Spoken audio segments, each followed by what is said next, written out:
గురువుగారు, మనం ఎక్కడికొచ్చాం? ఇది నా ఇల్లే, రా.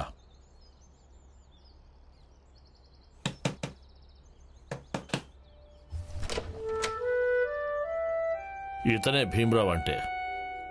భీమరావు అంబేద్కర్? అవును. ఎవరో తన జాతిలోనే మొదటి విద్యార్థి. తన మెట్రిక్ లో అత్యధిక మార్కులతో పాస్ అయ్యాడు. అవును, తనే. రా బాబు, రా, పద.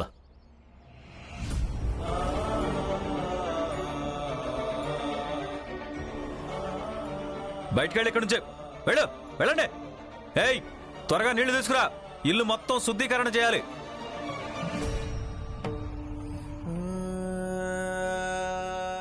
పద.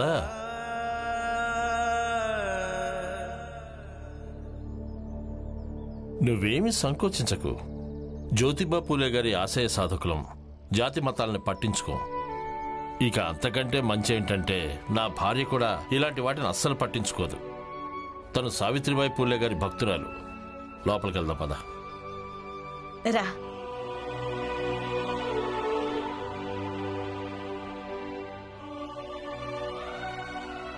యశస్వి భవ. ఇంకేం సంకోచించకు, పద. రా భీం, అక్కడ కూర్చో.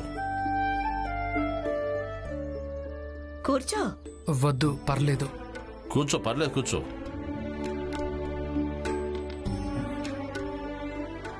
మేము ఇప్పుడే వస్తాం, పద.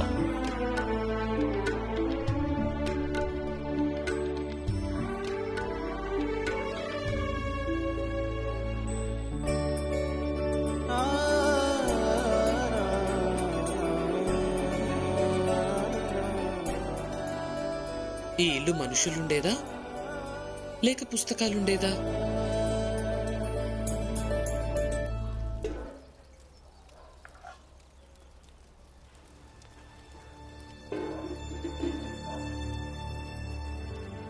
చాలా మంచి కుర్రాడు, పస్తులున్నాడు.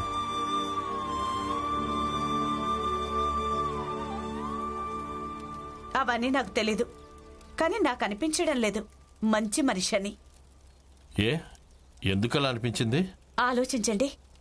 ఎవరి భార్య అక్కడ పస్తులుందో ఆ వ్యక్తి ఇక్కడ కూర్చొని భోజనం చేస్తాడా? అన్నట్టు తినడానికి ముందు ఒకవేళ తనకు తన భార్య గుర్తు రాలేదో, ఇక నుంచి తనని ఇంటికి మరోసారి తీసుకురావద్దు. పదండి.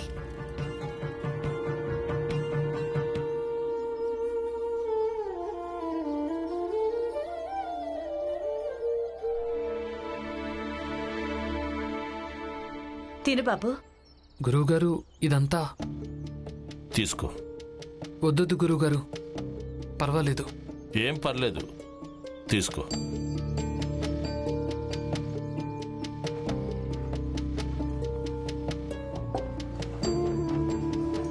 కూర్చో.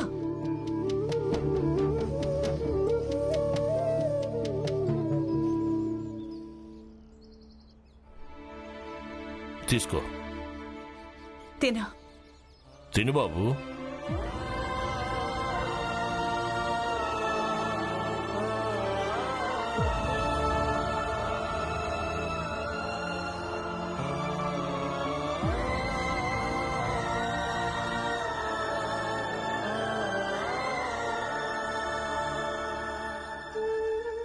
ఈ సగం రొట్టె నాది, ఇంకో సగం నీది. నేనిది తినలేను గురువుగారు. ఎందుకు? ఏమైంది?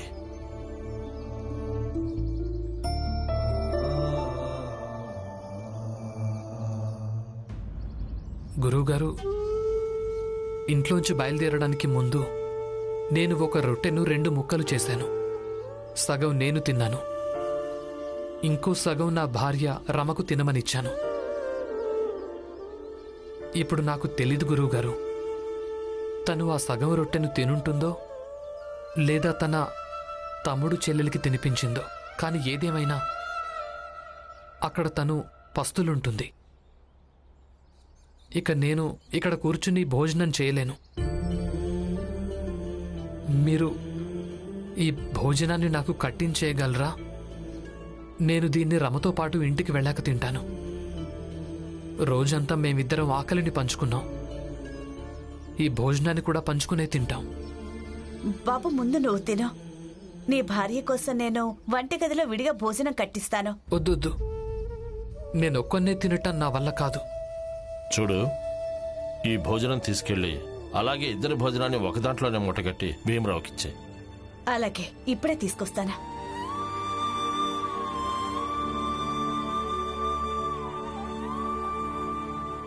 భీమ్, ఈరోజు నువ్వు ఇంకొక పరీక్షలో పాస్ అయ్యావు.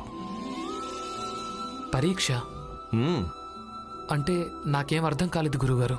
భీమ్, పరీక్షలనేవి కేవలం చదువులో మాత్రమే ఉండవు. జీవితంలో కూడా ప్రతిరోజు వ్యక్తి ఎన్నో పరీక్షలను ఎదుర్కోవాలి.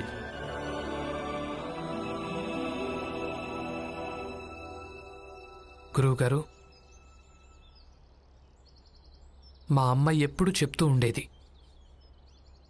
కర్తవ్య నిర్వహణే ప్రేమ అవుతుంది అని. మీ అమ్మ చెప్పింది అక్షరాల నిజం. ఎప్పుడూ నీ కర్తవ్యాన్ని పాటిస్తూ ఉండు. అన్నట్టు ఎలా ఉన్నావో అలాగే ఉండు. తీసుకో.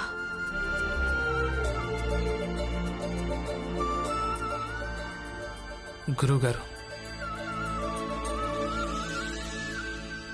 తీసుకో.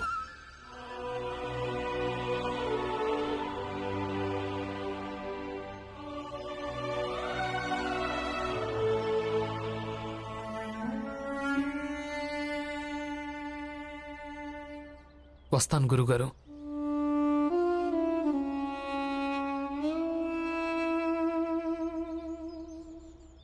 చూడండి, మీకెప్పుడు అవకాశం దొరికినా ఇతన్ని ఇంటికి తీసుకొస్తూ ఉండండి. నేను తనకు సంతోషంగా భోజనం పెడతాను. నిజంగా చాలా మంచి కుర్రాడు. చాలా మంచివాడు.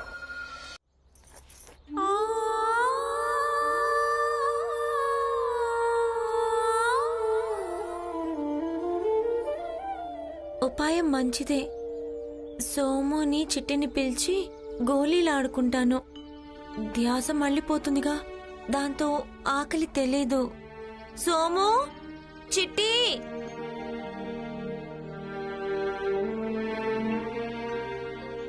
సోము, చిట్టి. రమా, వాళ్ళిద్దరిప్పుడు బయట ఆడుకుంటున్నారు. అరే ఇవా,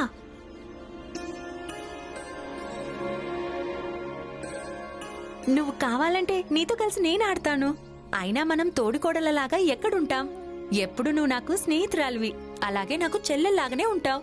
అవును, సరే అక్క, ఆడుకుందాం మెల్లగా.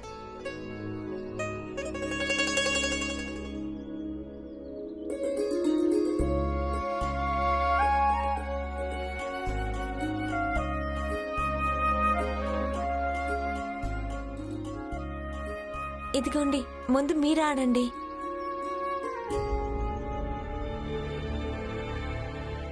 ఆడండి, నేను అర్థం చేసుకోగలను.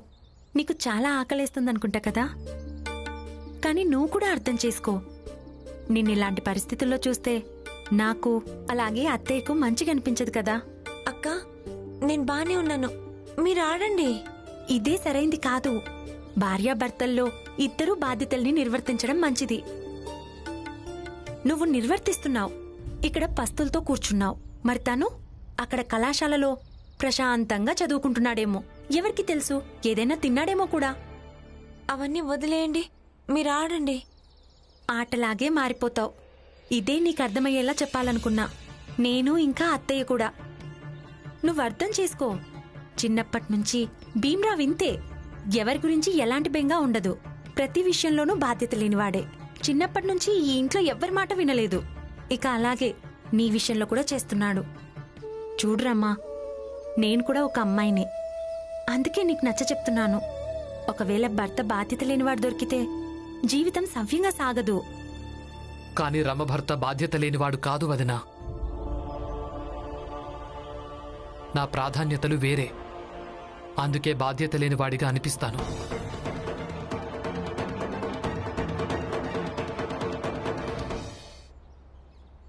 రమా, భోజనం తెచ్చాను, తిందాం. నీ బాధ్యత గల భర్త భోజనం తెచ్చాడు, తిను. వదినా,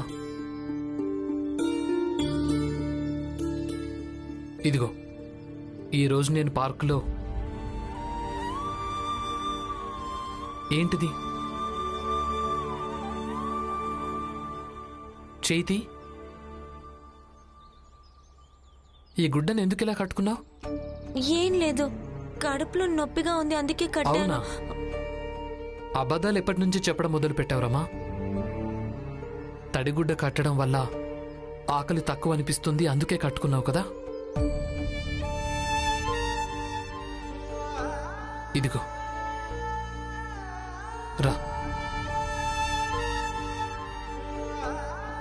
మీరు వదిలేయండి, నేనే విప్పుతాను.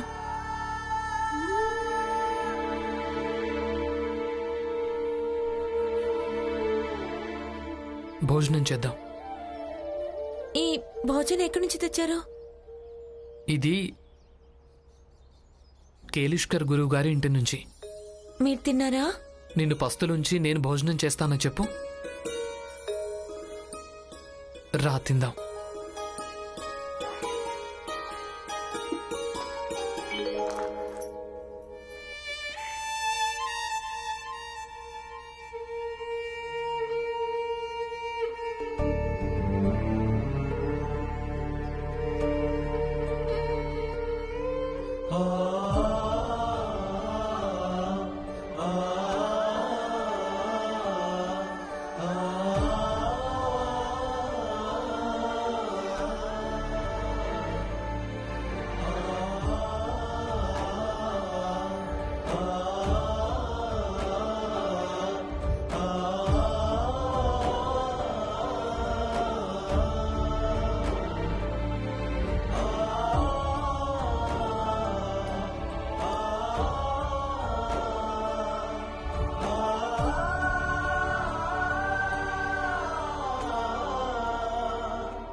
అత్తయ్య, అత్తయ్య.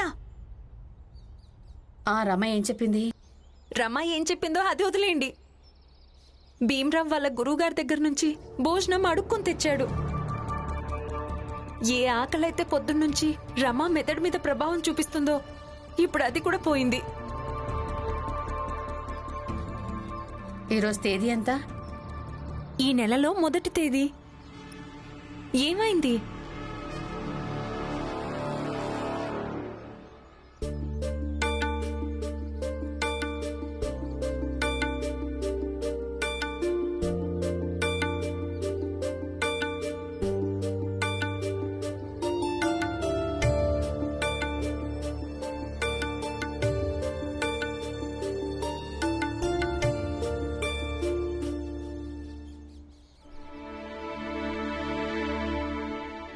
రామ్జీ, ఇది నీ పోయిన నెల జీతం.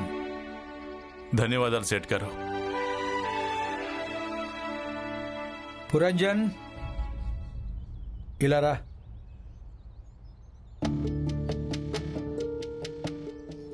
ఇది నీ 2 రోజుల జీతం. సేట్ గారు, 2 రోజులకే డబ్బెందుకు? వచ్చే నెల నుంచి ఇచ్చేసేయండి. పని విషయంలో ఇలాగే ఉంటుంది. ఈ విషయంలో ఖచ్చితంగా ఉండాలి. 2 రోజులు పని చేసావు, దానికి డబ్బులు తీసుకో.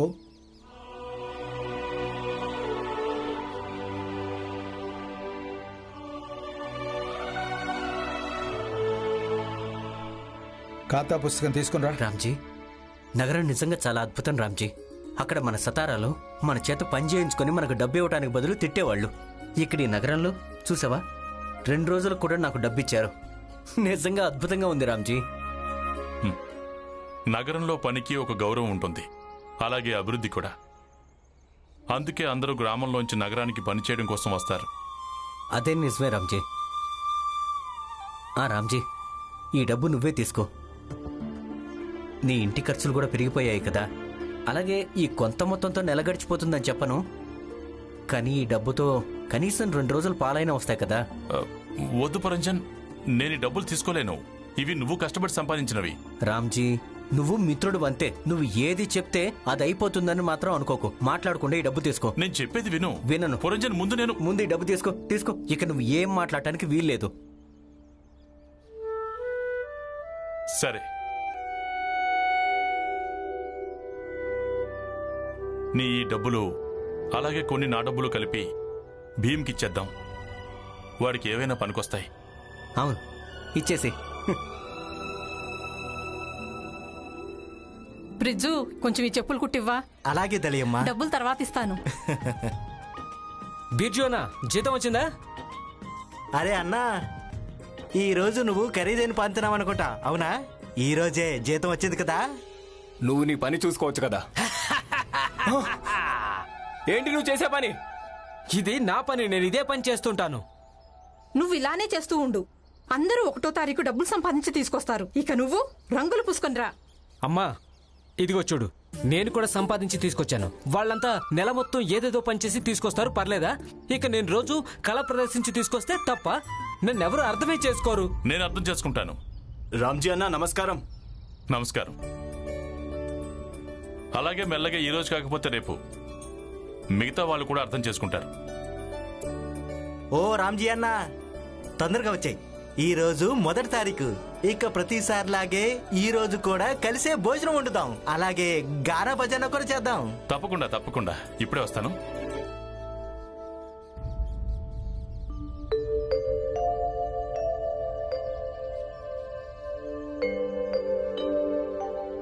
అమ్మా,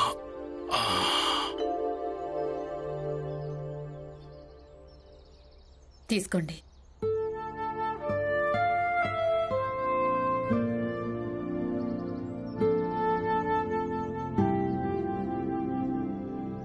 ఈరోజు మీకు జీతం వచ్చుంటుందిగా, ఇచ్చేయండి.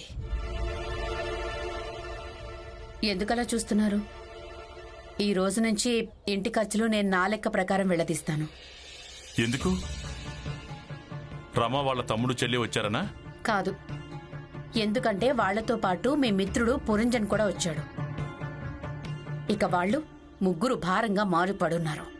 జీజాబాయ్, మిగతా వాళ్ళని వదిలేయ్. నువ్వు ఒకటి గుర్తుపెట్టుకో, తన భర్త శాంతి రూపంలో తనేం కోరుకుంటాడో అనేది. మరి భార్య ఏం కోరుకుంటుందో దాని గురించి మీరు ఎప్పుడైనా ఆలోచించారా? గొడ్రాలిగా మారి నా జీవితం అంతా గడిచిపోయింది.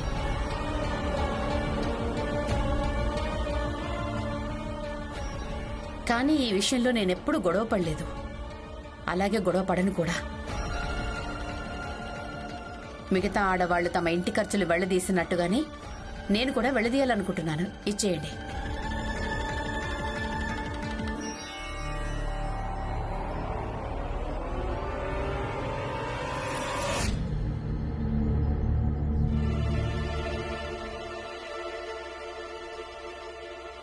బాబు భీమ్, నాన్న ఇలా రా.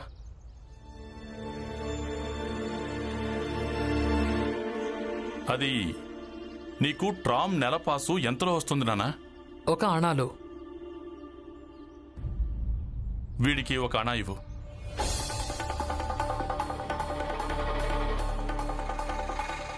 అలాగే ఈ నెల కాపీలు పుస్తకాలు ఏమైనా కొనాలా? మొన్ననే కొన్నారు కదా. నేను నిన్ను అడిగానా? బాబు చెప్పు. లేదు నాన్న, ఈ నెల కొనాల్సినవి ఏవీ లేవు. వీడికి ఇంకో అణా ఇవ్వు. అవి నెలపాటు జేబు ఖర్చులకి ఇవ్వు.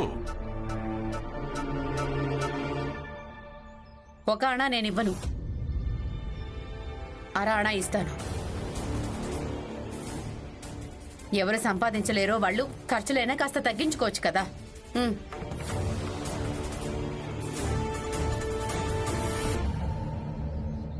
నా కోసం టీ పెట్టు. అన్నట్టు నువ్వు నా ఎదురుగా పురంజన్ని ఏమనాలనుకున్నా అను, కానీ తన ముందు మాత్రం అనొద్దు. ఇక ఈ విషయం నేను నీకు నచ్చజెప్పడం లేదు. నేను ఒక భర్త నేనందుకు నా భార్యకు హెచ్చరిక చేస్తున్నాను.